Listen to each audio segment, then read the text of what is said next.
Hey my lovelies paratha, आज कैसे हैं आप? आई होप आप सभी अच्छे होंगे, स्वस्थ होंगे और मेरी स्टोरी लाइन को एंजॉय कर रहे होंगे। तो जो कोई भी मेरे चैनल पर नए आ रहे हो, प्लीज़ मेरे चैनल को लाइक शेयर सब्सक्राइब करना मत भूलिएगा। और अगर आप लोगों को मेरी स्टोरी लाइन उसके प्लॉट्स पसंद आते हैं तो प्लीज़ मुझे कमेंट्स करके अप्रिसिएट करना और मेरी छोटी सी प्यारी सी यूट्यूब फैमिली का हिस्सा बनना मत भूलिएगा। स्टोरी आप लोगों को जैसी भी लगे मुझे कमेंट्स करके ज़रूर बताइएगा। तो चलिए हम नेक्स्ट आगे बढ़ते हैं। लास्ट पार्ट में हमने देखा था कि मिंग्याओ विंग की हेल्प करता है और विंग अपना आइडेंटिटी बदलकर आनियंग बताता है। उसके मेकओवर को ठीक करने के बाद वो दोनों फ्रेंडशिप कर लेते हैं ताकि इन फ्यूचर वो दोनों एक दूसरे की हेल्प कर सके। उसके बाद मिंग्याओ आनियंग को वांग जी के ऑफिस के सामने लाके छोड़ देता है। वो डोर नॉक करके अंदर आता है, जहाँ पे वांग जी और आनियंग की जैसे ही नजरें मिलती है, आनियंग चिल्लाते हुए अपने पूरे मुंह में चारों उंगली को ले लेता है। जब ये वांग जी देखता है तो उसको शौक लग रहा था और वो अपनी जगह से खड़ा हो जाता है। उसके बाद जो आनिंग था वो बहुत जोर जोर से हांफना शुरू कर देता है। उसका दम घुट रहा था और वो उसकी सांसें तेज हो रही थी और ऐसे होते वो बेहोश जैसे होने वाला था। वांग जी उसके पास भाग कर आता है और उसे अपनी बाहों में होल्ड कर लेता है। जैसे ही वो होल्ड करता है वो बेहोश हो चुका था। उसको उठा करके वो सोफा पे लाता है, फिर उसके मुंह पे पानी मारता है। 5 मिनट बाद आनियंग होश में आता है और जब वो वांग जी को देखता है, क्योंकि वो ग्लास टेबल पे बैठा हुआ था और आनियंग को होश में लाने का ट्राई कर रहा था, तो आनियंग उसे धक्का दे देती है जिससे बेचारा हमारा नीचे गिर जाता है वो वांग जी और कहता है, ये क्या कर रही हो तुम? हाँ, मैं तुम्हारा बॉस हूँ। आनियंग कहती, I am sorry sir, I am really sorry. फिर वो अपने आप को देखते हुए कहती, मैं तो लड़की के गेटअप में हूँ, कहीं ये मुझे पहचान न ले कि मैं वही लड़का हूँ जिसने उस दिन पानी में इनकी जान बचाई थी। अब इसे ये नहीं पता है कि क्लब में जो जिसे वो वन नाइट स्पेन की है या जो भी वो ये है, क्योंकि वांग जी को ये पता है कि ये वही लड़का है, पर इसे थोड़ी पता है, इसलिए वो खुद को बचाने का ट्राई कर रही थी। तो वांग जी हंकी देते हुए कहता है, अपना चेहरा साफ कर लो, पूरे फेस पे पानी लगा हुआ है और बैक टू द वॉक। इतना बोलकर वांग जी अपनी जगह पे चला जाता है। आनियंग अपना जल्दी जल्दी से ये सूखा सूखा करके हल्का हल्का ही जो कुछ भी था वो सब क्लीन कर लेता है। वॉशरूम में जा करके अपने आप को रीचेक करता है कि कुछ निकला उकला तो नहीं भाई। उसके बाद वो बाहर आता है और आते ही पूरा मुंडी 369 डिग्री झुका करके कहता है, हम सॉरी सर, मुझे मुझे हाँ, वो पैनिक अटैक आ गया था क्योंकि हाँ, आपके खिड़की पे छिपकली देखा था मैंने सर, इसी वजह से। तो वांग जी अपने पीछे देख रहा और अपने मन में कहता है, पीस कंट्रोल हुआ है फिर भी छिपकली दिख गई है। सो हाँ, लड़कियों लोगों का भी ना। वांग जी कहता है, हाँ डोंट माइंड, यहाँ। उसके बाद वो फिर बता देता है कि तुम्हें क्या क्या काम करना है। विंग चुपचाप से अपना सर हाँ में हिला लेता है। उसके बाद वो उठा करके cabin cabin section by section बना हुआ था उसके, तो वो अपने कैबिन में जाकर बैठ जाती है और फिर वो वॉक करना स्टार्ट कर देती है और फाइल को देखते हुए कहती है, अनियांग अनियांग तुम कर सकती हो। इतना बोल करके वो काम करने में लग जाती है। जब वो काम कर रही होती है, वो रह रहे के बीच बीच में ना वांग जी को भी देख रही होती है। वांग जी जो कि पूरा फाइल में घुसा हुआ था क्योंकि भाई उसे लड़कियों में इंटरेस्ट था ही नहीं जो वो अनियांग को घूर के देखेगा। और वांग जी को विंग देख करके उसे एडमायर कर रहा होता है कि हाय कितना ज्यादा हैंडसम और क्यूट लग रहा है। हाँ, इतना बोल लेने के बाद वो काम करना शुरू कर देती है। पूरा दिन ऐसे ही चलता है। विंग भाग भाग कर वांग जी के सारे फाइल्स को चेकआउट कर रहा था, उसके साथ मीटिंग अटेंड कर रहा था, सभी चीज़ों को वो कर रहा था। अब रात के टाइम पे अपने बॉडी को जब वो स्ट्रेच कर रहा होता है तो उसे थोड़ा सा लूज लगता है। बॉल मतलब लग रहा था कि उसे खसक गया, तो वो हाथ डाल के जैसे उसे ठीक करने वाला होता है ना, तैसे ही देखता है कि वांग जी वहां से उठ के आ रहा है। वो अपने हाथ को निकाल लेता है और अपने कपड़े को खींच लेता है। उसे थोड़ा अजीब लग रहा होता है, कहता है, ये सब भी कितना अजीब है ना। फिर भी वो कहता है, सर आपको कुछ चाहिए? वांग जी कहता है, हम लोग डिनर के लिए जा रहे हैं, चलो। तो अनियंग अपनी तरफ पॉइंट करते हुए कहती, सर क्या मैं भी जा रही हूँ? तो वांग जी कहता है, चलो। और इतना बोल करके वो वहां से निकल जाता है। बाहर आते ही कृष्णा मलिक उसे ज्वाइन करता है और मिंग्याओ जो कि जाता है उसे देखते हुए, तो वो ऐसे नीचे से ही थम्स अप का इशारा करता है। बेचारा विंग हमारा नर्वस बन के घूम रहा होता है और इन लोगों को देखो कुछ अलग ही जा रहे हैं दिमाग में। उसके बाद वो जब वहां से निकल जाती है, कार में बैठ जाते हैं। रेस्टोरेंट आने के बाद वांग जी कहता है, मेरे लिए फूड ऑर्डर करो। तो आनियंग कहता है, फूड ऑर्डर करूं, बट मुझे आपके बारे में नहीं पता सर। फिर कृष्णा उसके पास आकर बोलता है, यार तुम मरवाओगी हम दोनों को। उसके बाद वो फिर कुछ डिशेस का नाम बताता है, उसे में से चुन चान करके आनियंग उस डिश को ऑर्डर कर देती है। उसके बाद वो लोग बैठे हुए थे खाने पे। क्लाइंट आया हुआ था तो वांगजी से बात भी कर रहा था और टेबल मैनर प्रॉपर रखे हुए था। विंग ये देख के इम्प्रेस्ड, भाई साहब भयंकर वाला इम्प्रेस्ड। उसके बाद उसे देखते हुए कहता है, मैं कैसे सोच सकता हूँ कि ये मेरा पार्टनर बन भी सकता है यार। अपनी हवस भरी निगाहों को नीचे करो तुम विंग। और वो लड़का है, उसने तुम्हें अभी तक नजर उठा के भी नहीं देखा है। और बेचारा मुंह बना करके खड़ा होता है वो सब कुछ हो जाने के बाद। विंग जो कि बहुत ज़्यादा थक चुका था, वो कहता है, सर अब और कोई काम है क्या, मुझे घर जाना है। तो वांगजी कहता है, नहीं चलो। उसके बाद वो लोग कार में बैठे हुए थे। पीछे आनियंग और वांगजी बैठा हुआ था और आगे कृष्णा और उसका ड्राइवर बैठा हुआ था। अविंग जो कि इतना ज़्यादा थक चुका था, उसे बहुत तेज़ की नींद आ रही होती है, इसीलिए वो वांगजी के ही कंधे पर धीरे धीरे लुढ़कते हुए सो जाती हैं। जब उसके ऊपर सो रही होती है तो वांगजी को विंग के बॉडी से ना वही फैमिलियर स्मेल आ रही होती है जो कि उसने चेंजिंग रूम में ग्रैब किया हुआ था विंग को। उसके चेहरे पे आ रहे बालों को हटाते हुए कहता है, सेम परफ्यूम, ऐसे कैसे हो सकता है जबकि वो मैन था और तुम। और ये सोचकर उसको देख रहा होता है। कृष्णा को लग रहा था कि शायद से बॉस ना इसको ना एडमायर कर रहे, इसलिए उन्हें घूर रहे हैं। और वो वांगजी को कुछ कहने ही वाला होता है तो वांगजी इशारा करता है और इतना बोल करके उसे चुप रहने का इशारा कर देता है। उसके बाद फिर वो लोग की सवारी निकल जाती है। अब वो सो रही होती है, इसीलिए वांगजी उसे उठाता नहीं है और उसे उठा करके अपने ही घर लेके आके सोफा पे पटक दिया हुआ था। उसके बाद वांगजी अपने घर चला गया हुआ था, मतलब अपने कमरे में चला जाता है कपड़े चेंज करके सोने के लिए। लगभग 11 बजे के आसपास जब उसकी नींद खुलती है ना, तो वो देखता है कि ओह, वो कहाँ आ गया है। और स्ट्रेंज था, कहता है ये अपार्टमेंट मेरे जैसे अपार्टमेंट जैसा क्यों डिज़ाइन किया हुआ लग रहा है।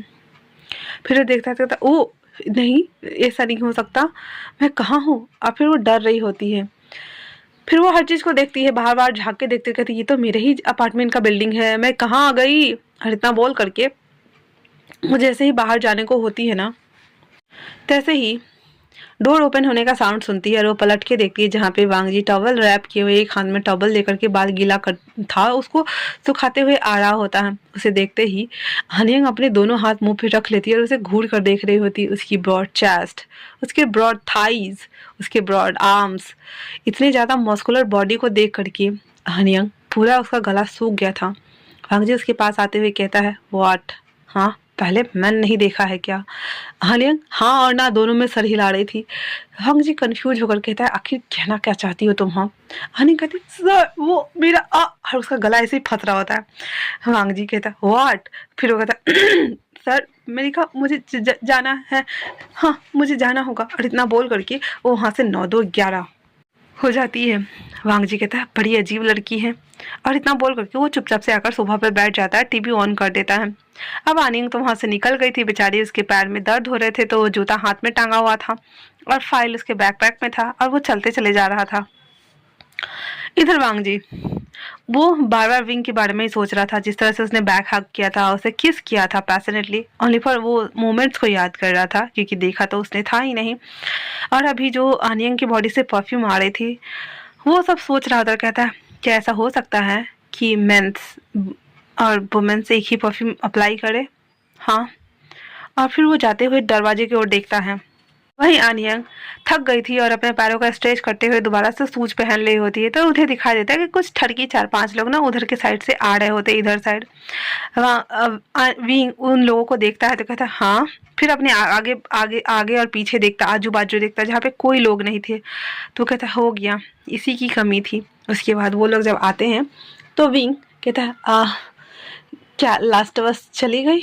वो लोग ना ऐसे अपने फेस के ऊपर ऐसे हाथ रब कर रहे होते हैं, कोई दोनों हाथ रब कर रहा होता है, बड़ी अजीब निगाहों से विंग को वो देख रहा होता है। विंग कहता है, भागो यहाँ से।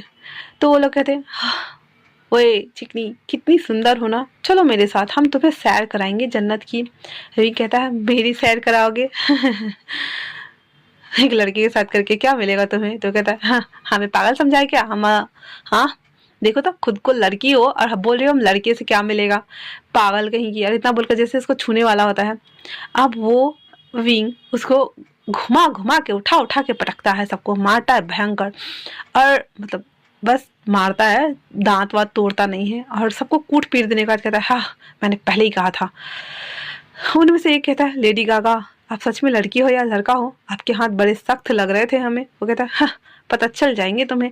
इतना बोल करके वो वहां से टैक्सी लेता है। अंदर 9-2-11 बेचारा सारा कुट पिट गया था। आओ छेड़ो और लड़की को। घर आने के बाद विंग, जो कि बहुत ज़्यादा एग्जॉस्ट हो चुका था, अपने कमरे में जाकर बैकपैक उतार कर नीचे रखता है और सीधे पसर जाता है। कहता है, आज का दिन बहुत ज़्यादा एग्जॉस्ट था, थका देने वाला था, मेरे साथ ही ये सब क्यों होता है। हाँ। फिर वो कहता है, वेट ए मिनट, तुमने नोट किया आर्यन, आर्यन तुम्हारा बॉस तुम्हें एक बार भी किसी भी अजीब निगाहों से नहीं देखा, बल्कि उसने तुम्हारी हेल्प की। मतलब साफ है कि उसे याद नहीं है कि उस दिन वाला लड़का मैं हूँ। फिर वो उठ के सामने जाता और देखता, कहता हाँ, इतनी खूबसूरत लड़की को देखने के बाद कैसे कोई लड़कों को याद कर सकता है। ठीक है, ठीक है, तुम अपनी बॉस का टेस्ट ले सकती हो, उसे चाहो तो सेड्यूस करके देख सकती हो अगर वो तुम्हारे जाल में फिर कहता है, नहीं नहीं नहीं नहीं नहीं, ऐसे काम मत करना। अगर उसे पता चल गया कि तुम लड़की नहीं लड़का हो तो तुम्हारा बैंड बजा देगा, वो देख लेना। और इतना बोल करके वो बेचारी हमारी साई साई फील कर रही थी, कहती हाँ बहुत हुआ नाटक, चलो सो जाओ, और आके सो जाता है। अगले दिन सुबह वापस से विंग रेडी होता है, ऑफिस जाता है, ऑफिस का जो कुछ भी काम होता है वो सब करता है। मतलब ऐसे करते हुए वो शुक्रवार तक काम करता है। अब जबकि उसे याद था कि शुक्रवार को वो स्ट्रेंजर के साथ उसे मिलना था, और इस डे टाइम पीरियड के दौरान वांगजी उसको बहुत ज़्यादा ओवर काम दे चुका था और बहुत कुछ सिखा भी चुका था। अब विंग को बहुत ज़्यादा मज़ा आ रहा होता है, इसीलिए वो ऑफिस मिस नहीं करना चाहता था। और अब मन में ही कहता है लूसी को, थैंक यू लूसू कि तुमने मुझे ये जॉब ऑफर करा, थैंक यू सो मच। फिर वो आज जब ऑफिस से 5 बजे ही चला आता है, क्योंकि वांगजी भी चला गया हुआ था। वो आता है और जल्दी जल्दी से रेडी हो जाता है। और वो आज उसने जो जीन्स पहना हुआ था वो हल्का सा कटा फटा टाइप का था, और शर्ट की जगह पे उसने टी शर्ट वेयर किया हुआ था, और उसके ऊपर से उसने डेनिम डाला हुआ था। वो बहुत ज़्यादा क्रैंकी फ्रैंकी लग रहा था और बहुत खूबसूरत भी। तभी उसके फ़ोन पर जियांगचिंग और नी हसन के कॉल आते हैं, जो पूछते हैं कि क्या तुम हमें डिनर पे ज्वाइन करने वाले हो। तो वो कहता है, नो ब्रो, आज भी मुझे बहुत सारे काम दिया है बॉस ने और मैं नहीं आ सकता हूँ, आई एम सॉरी। इतना बोल करके वो फ़ोन कट करता है और उसी क्लब में आ जाता है। आने के बाद वो बार काउंटर पे बैठ जाता है और अपने लिए एक नॉर्मल ड्रिंक ऑर्डर कर देता है, क्योंकि वो चाहता था कि वो उसे देखे, जो इस इंसान के साथ वो ऐसे नाइट स्पेंड कर रहा है। वो जब ड्रिंक ले ही रहा होता है तो पीछे से एक शख्स आते हुए कहता, सर आपको सर बुला रहे हैं। अब विंग समझ गया था कि उसे कौन बुला रहा है, इसलिए वो जल्दी से एक ही सांस में अपने ड्रिंक को गुटकता है एंड देन उसको फॉलो करने लगता है। वापस से वो उसके कैबिन के सामने था, क्योंकि वांग जी ने आते ही विंग को देख लिया हुआ था। विंग अभी भी उस कमरे की लाइट वैसे ही डम लाइट थी। विंग आते हुए कहता है, हेलो सर। वांग जी, उसके हाथ में ग्लास था और वो ऐसे घुमाते हुए आता है और कहता है, कि तुम मेरा वेट कर रहे थे। विंग कहता है, सच कहूँ तो हाँ, क्योंकि आपने कहा था तो पहले मैंने सोचा कि मैं नहीं जाता हूँ, फिर मुझे लगा कि जाना चाहिए। वांग जी उसके करीब आता है और उसके कमर में हाथ डालकर उसे अपने करीब खींचते हुए कहता है, क्यों तुम्हें मज़ा नहीं आया था उस रात। हाँ। विंग कहता है, उसे थोड़ा दूर धकेलते हुए, सर बात मज़े की नहीं है, पर आपने अभी तक अपना चेहरा रिवील नहीं किया है ना, इसी वजह से। वांग जी उसकी आंखें चमक रही थी हल्की रोशनी में, उसके फेस पे हाथ लाते हुए कहता है, क्या मुझे देखना ज़रूरी है? क्या बिना पहचान के तुम रिश्ता नहीं रख सकते मुझसे? हाँ प्रिटी बॉय। इतना बोल करके उसके लिप्स को वो किस करना शुरू कर चुका था। विंग अपने हाथ और पैर को कुछ नहीं कर पा रहा था, वो चुपचाप खड़ा था और उसकी सारी हरकतों को वो होने दे रहा था। उसे अच्छा लग रहा था, इसलिए उसने आंखें बंद कर ली थी और वांग जी उसके माउथ को एक्सप्लोर कर रहा होता है। अब उसके माउथ को ओपन करने का ट्राई कर रहा होता है ताकि उसके अंदर वो अपने टंग को इंसर्ट करा सके, बट विंग उसे थोड़ा दूर करते हुए कहता है, सर एटलीस्ट आप अपना नाम तो बता दीजिए। तो वो जो वांग जी था वो थोड़ा देर रुकता है और फिर कहता है, लांजा। लांजन कह सकते हो मुझे अगर चाहो तो विंग कहता है, नंबर सर, क्या मैं आपका नंबर ले सकता हूँ ताकि इमरजेंसी आने पे मैं आपको मना कर दूँ। तो वांग जी कहता है, नो, इसकी कोई ज़रूरत नहीं है। जब तुम्हें नहीं आना होगा तो तुम यहाँ आकर के किसी भी स्टाफ को बोल सकते हो, चाहो तो किसी और का नंबर ले सकते हो, पर मैं अपना नंबर नहीं दे सकता तुम्हें, क्योंकि मैं नहीं चाहता कि तुम सीरियस हो जाओ मुझे लेकर के। अब जा कर के विंग को थोड़ा बुरा लगा था, क्योंकि वो सीरियस नहीं होने की बात कर रहा है, मतलब वो ओनली फॉर उसका बेड वार्मर बनना चाहता है क्या। विंग कहता है, सर क्या मतलब आप क्या चाहते हैं कि हम ओनली फॉर बस बेड तक ही सीमित रहे। वांग जी कहता है, हाँ, और इसके बदले में तुम अगर चाहो तो पैसे ले सकते हो। विंग कहता है नो सर थैंक्स, बट आपने ही तो और वो दूर जाने लगता है। तो वांग जी उसे ग्रैब करते हुए कहता है क्या तुम सीरियस हो रहे हो? तो मैं तुम्हें बता दूं, मैं एक अंधेरा परछाई हूँ जो सिर्फ अंधेरे में मिलूंगा। मैं उजाले की दुनिया में तुम्हें अपना नहीं बना सकता, क्योंकि मेरे कुछ मजबूरियां हैं, समझो तुम, ठीक है ना? विंग कहता है सर मैं समझ गया। और इतना बोलकर वो जैसे ही जाने वाला होता है, वांग जी उसे वापस से कैप्चर करता है और उसे पैशनेटली किस करना शुरू कर देता है। विंग अपने आप को बहुत ज़्यादा मशक्कत कर रहा था, लेकिन वो छुड़ा नहीं पा रहा था। वांग जी उसकी पूरी बॉडी पे अपने हाथों को स्लाइड कराते जा रहा था। उसकी वो छुअन विंग को अंदर तक झकझोर रही थी और वो डिनाई नहीं कर पा रहा था। वो मना भी नहीं कर सकता कि इसकी टच से उसे कुछ नहीं होता, बल्कि उसके अंदर इतने सारे सेंसेशन एक साथ दौड़ते हैं कि वो मना नहीं कर सकता है। पर विंग को थोड़ा दुख हो रहा था, इसीलिए वो अनमने मन से वो सभी चीज़ों को फील कर रहा होता है। वांग जी उसे अपनी गोद में उठाते हुए कहता है हे रिलैक्स, फ्यूचर में चाहे तो रिश्ता चेंज भी हो सकता है, ठीक है ना? विंग कहता है सर थैंक यू मुझे रियलिटी में रखने के लिए, thank you so much sir. इतना बोलकर वो लोग फाइनली इंटीमेट होने लगते हैं। विंग जब घर लौट के आता है तो उसे बहुत ज़्यादा बुरा लगता है, क्योंकि उसने ये नहीं सोचा था कि वो जिस स्ट्रेंजर को अपना सुगर डैडी मानने वाला था, आखिरकार उसका सुगर डैडी उसे बेड वार्मर बना के रख रहा है। वो बहुत ज़्यादा हॉट फील कर रहा था और वो रोते रोते सो जाता है।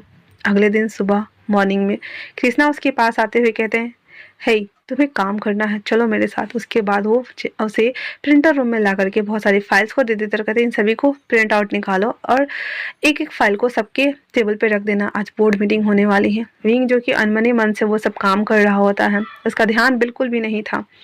मेंग्या आते ही पीछे से कहता है क्या सोच रहे हो तुम? हाँ।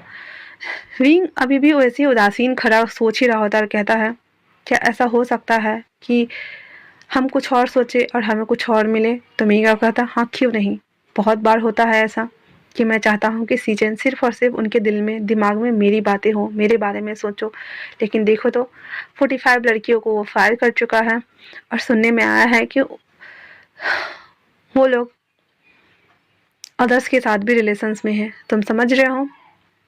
विंग मुंह बनाते हुए कहता है ऐसा नहीं हो सकता है। तभी मेंग्या कहता है तुम्हें पता चल जाएगा बहुत जल्द। और इतना बोल करके और वो दोनों काम करने में लगे हुए थे। विंग बहुत ज़्यादा उदास था, इसलिए वो सभी जितने भी प्रिंट आउट निकाले थे उसके बाद मेंग्या प्रिंट आउट निकालने लगा था। वो सभी फाइल को उठाकर वापस से बोर्ड वाले रूम में आता है, बोर्ड मीटिंग वाले रूम में, और एक एक जगह सबके चेयर के सामने वो फाइल रख देता है। वो जैसे ही रख रहा होता है तो विंडो से देखता है कि एक बहुत हॉट सी लड़की जिसने रेड कलर का वन पीस पहना हुआ है, जो ऊपर से पूरा स्लीवलेस है और नीचे से भी पूरा ओपन था, पीछे से थोड़ा बैकलेस था, वो चलते हुए जा रही थी वांग जी के कैबिन में। वो सब रखने के बाद विंग कहता है ये कौन है, मैं नहीं जानता इसके बारे में।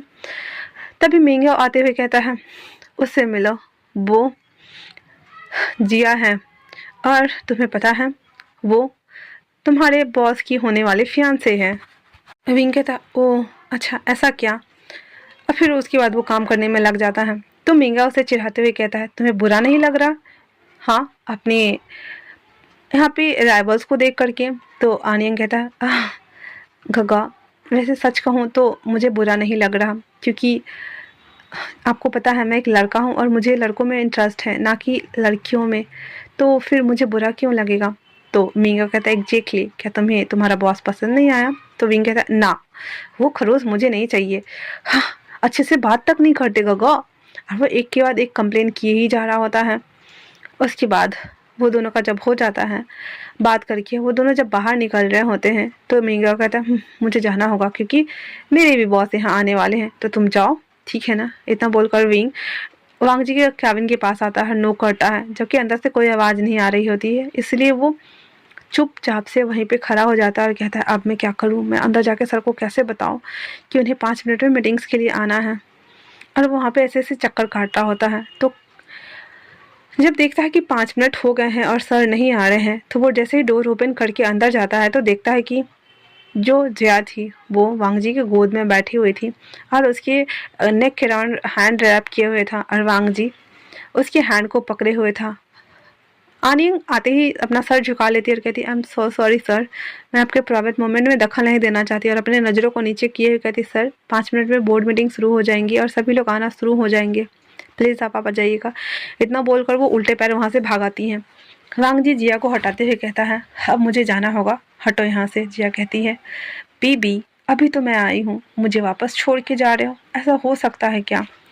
वांग जी कहता है, बहुत बहुत हो गया, अब हटो यहाँ से। और इतना बोल करके वो जिया को अपनी गोद से हटा देता है और कहता है, अगर तुम्हें मेरे ऑफिस में बैठ के रॉब दिखाना है सबको तो दिखा सकती हो, पर मेरे सामने नहीं। और इतना बोलने के साथ ही वहाँ से निकल जाता है। जो कि अभी हानियंग अपने ऑफिस में एक फाइल लेने के लिए रुकी हुई थी, वो फाइल लेकर निकलती तो वो जो जिया थी वो वांग जी को खींचते हुए उसके शर्ट के ऊपर लिपस्टिक का दाग छोड़ देती है और कहती है, अब जा सकते हो। और इतना बोल करके वो एक डेविल स्माइल दे रही होती है। वो जैसे ही बाहर निकलता है तो अनियंग उसके सर पे वो लिपस्टिक के दाग देख लेती है। पता नहीं क्यों अनियंग के दिल में अजीब सा दर्द हो रहा था और कहता है, हाँ, मेरा बॉस सच में एक नंबर का ठड़की है, और साथ में वो स्ट्रेंजर भी। सबको ओनली फॉर वेट वार्मर ही चाहिए, इन अमीरों का कोई भरोसा नहीं, दिन दहाड़े करते हैं। और इतना सोच कर ही वो बहुत गुस्सा हो गया था अंदर से, और फिर वो फाइल लेकर उसके पीछे आ जाता है। वहाँ आने के बाद जो कि विंग ने गड़बड़ की हुई थी, फर्स्ट को, सेकेंड, थर्ड को, 5 ऐसे करके रॉबाज किया हुआ था। जैसे ही वांग जी उन फाइलों को देखता है, सीधे आनियंग के ऊपर थ्रो करते हुए कहता, व्हाट द हेल, ये क्या किया है तुमने? हाँ, तुम्हें पता है कैसे इसे शॉवाइज लगाया जाता है और सिस्टमेटिकली रखा जाता है? तुमने गड़बड़ की है तो इसे जाओ और दोबारा करके आओ। बेचारा आनियंग का दिन ही खराब था, इसलिए वो जब देखती है तो वो सेट उसने गड़बड़ की है, इसलिए वो सभी फाइल को कलेक्ट करती है और बेचारी आ जाती है प्रिंटर रूम में, वापस से रो रही होती है। मेंगे आते हुए कहता है, क्या हुआ है रिंग? रिंग कहता है, गगा मुझे बहुत दर्द हो रहा है। तो कहता, क्या तुम वांग जी को पसंद करते हो? तो आनिंग अपने दोनों हाथ करते हुए कहता, नहीं नहीं, मैं उसे पसंद नहीं करता, मैं तो किसी स्ट्रेंजर को लाइक करता हूँ। पर उसने कहा कि ओनली फॉर मैं एक बेड वार्मर हूँ गगा, मुझे बहुत दर्द हो रहा है, इट्स सो हॉटिंग। और इतना बोल करके वो मिंगिया को गले लगा लेता है। वहीं सीचन जो कि जा रहे होते हैं, जब देखते हैं कि मिंगिया ने एक लड़की को जो कि आनियंग ही थी गले लगाया हुआ है, तो उसे बहुत तेज गुस्सा आ रहा होता है और वो अंदर आ जाते हैं बिना कुछ बोले हुए। मिंगिया कहता है, इसे ठीक करो, मैं अभी जाता हूँ।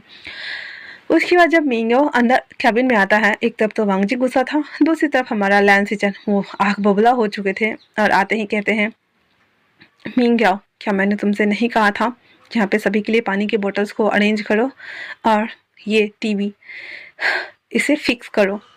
मिंगिया कहता है, इससे क्या हो गया, ये इतना गुस्सा क्यों कर रहे हैं? बट फिर भी वो माइंड नहीं करता और अपना काम करने लगता है। 1 मिनट की देरी ही हुई थी कि सीचन चिल्लाते हुए कहते हैं, व्हाट द हेल, हाँ, क्या तुम लोग ढंग से काम नहीं कर सकते हो? अगर नहीं कर सकते हो तो निकलो यहाँ से अभी के अभी। बेचारा मिंगिया भी, उसकी आंखों में आंसू आ गए थे और वो भी वहाँ से शर्मिंदा होकर निकल गया था। उसकी जाने के बाद सीचन ने अपना हाथ को मुट्ठी को टाइट किए हुए थे और वांग जी उधर दांत पीस रहा होता है। तो आज के लिए इतना ही।